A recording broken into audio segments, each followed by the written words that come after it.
Bonjour Pierre, je te remercie de bien vouloir témoigner sur ce que la logique émotionnelle a changé dans ta vie quotidienne depuis que tu es informé maintenant de cette logique émotionnelle que nous partageons tous.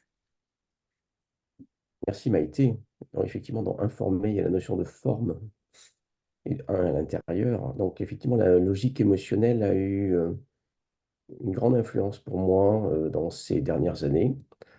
Euh, je m'amène à faire un petit parallèle, en fait, comment je me suis construit avant. Moi, j'ai une formation scientifique à l'origine d'ingénieur, et donc je me suis, pendant très longtemps, plusieurs dizaines d'années, construit sur beaucoup de rationnel, beaucoup de choses comme ça. Et comme je suis une personne qui, en même temps, on appelle les hypersensoriels, je même si je n'aime pas trop le mot hypersensible, euh, fait que j'ai toute ma sensibilité, ma sensorialité, en fait, je l'ai mis sous le tapis pendant très longtemps parce que je me sentais envahi par, on va dire, des débordements émotionnels ou quelle que soit la manière dont c'est fait. Et je n'y trouvais pas ma place. Donc, j'ai cherché à me protéger derrière une sorte de carapace pendant longtemps, en évitant d'essayer, enfin, en évitant de ressentir quelque chose, ce qui, bien sûr, est impossible, mais en essayant de me protéger au maximum comme ça. Donc, la logique émotionnelle, moi, ça a commencé par le premier livre de Catherine Emlet-Périssol, Comment apprivoiser son crocodile, que j'avais acheté comme ça un petit peu par hasard il y a bon, plus de 10 ans, 15 ans, et qui m'avait déjà fait choc à l'époque pour moi, parce que ça me parlait très fortement. Je l'ai relu plusieurs fois, j'en parlais même autour de moi à certains de mes collègues, et j'ai passé le pas, en fait, début 2017, quand est sorti l'autre livre de Catherine Emlet-Périssol, qui est ressorti en poche depuis. Euh, et donc, c'était dès 2017 que je me suis lancé dans le premier stage de formation sur la logique émotionnelle. Et là, ça a été une découverte pour moi, au-delà des livres, de le vivre dans ma chair. Et ce que m'a amené la logique émotionnelle à partir de là, en tant que tel, ça m'a permis de donner du sens à ce que je vivais, donner du sens à ce que mon corps ressentait, donner du sens à la manière dont je me racontais les choses. Euh, Ça m'a permis aussi de reprendre la responsabilité de ce qui m'arrivait. Euh, c'est pas l'autre qui me met en colère, c'est moi.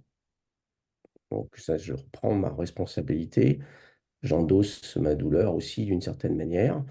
Mais c'est pas toujours facile tous les jours.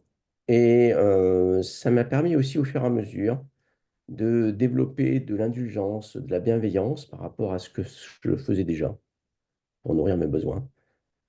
J'avais mis des habitudes très perfectionnistes, il faut que les choses soient parfaites, il fallait tout le temps, entre guillemets, être au top et ainsi de suite.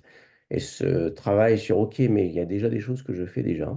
Donc dans ma vie au quotidien, ça m'a permis déjà ce genre de choses-là. À moi en tant qu'être humain à part entière. Ça m'a permis aussi, dans mon métier, parce que je suis un métier d'accompagnant, je suis coach professionnel, je suis superviseur. Et dans mon métier, donc, j'interagis avec des personnes que j'accompagne. Et ça m'a permis aussi de, de travailler ma propre réflexivité dans mon métier. Qu'est-ce qui se passe? Qu'est-ce que je vis quand je vis les choses?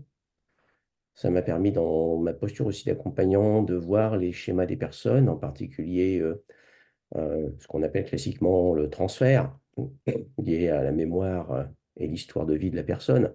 Donc, qu'est-ce qu'elle va projeter sur moi? Et aussi tout mon propre transfert à moi. Comment moi je réagis par rapport au transfert de la personne. Et donc, ça me permet de travailler cette introspection, cette réflexivité de qu'est-ce qui se joue en moi, qu'est-ce qui fait choc en moi, en quoi ça fait écho à ma propre mémoire, qu'est-ce que ça va éventuellement dire de mes besoins quand je vois ma réactivité en action.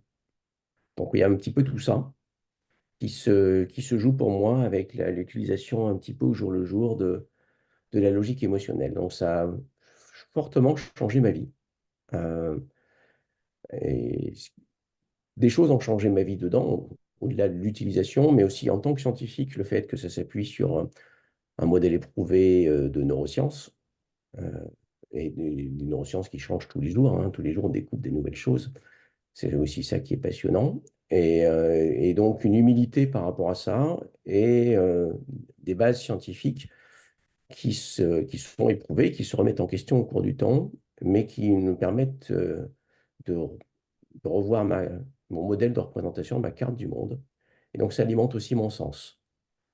Ça alimente aussi ma stimulation. Donc, à la fois mon circuit de la récompense et mon circuit de la peine, les deux sont alimentés euh, avec ce sens et le plaisir de découvrir des choses, de stimuler mon intérêt.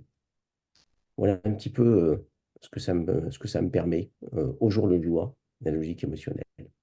Merci Pierre pour ce témoignage extrêmement complet et précis. Si tu avais un mot à dire à quelqu'un qui ne connaît pas ou qui commence à s'y intéresser mais qui n'a pas encore franchi le pas, qu'est-ce que tu pourrais lui dire? Ce que je pourrais lui dire, alors, les premières choses qui me viennent comme ça, c'est est-ce que tu as envie de comprendre comment tu fonctionnes? Est-ce que tu as envie de te réconcilier avec toi? Mhm. Est-ce que tu as envie de savoir ce qui se joue pour toi en permanence? Euh, Si c'est le cas, je te conseille de découvrir la logique émotionnelle. Ça te permettre de voir ce qu'il y a sous le capot, en fait, pour toi. Eh bien, écoute, je te remercie infiniment et je te dis à très bientôt. Merci Pierre. Merci, Maïté.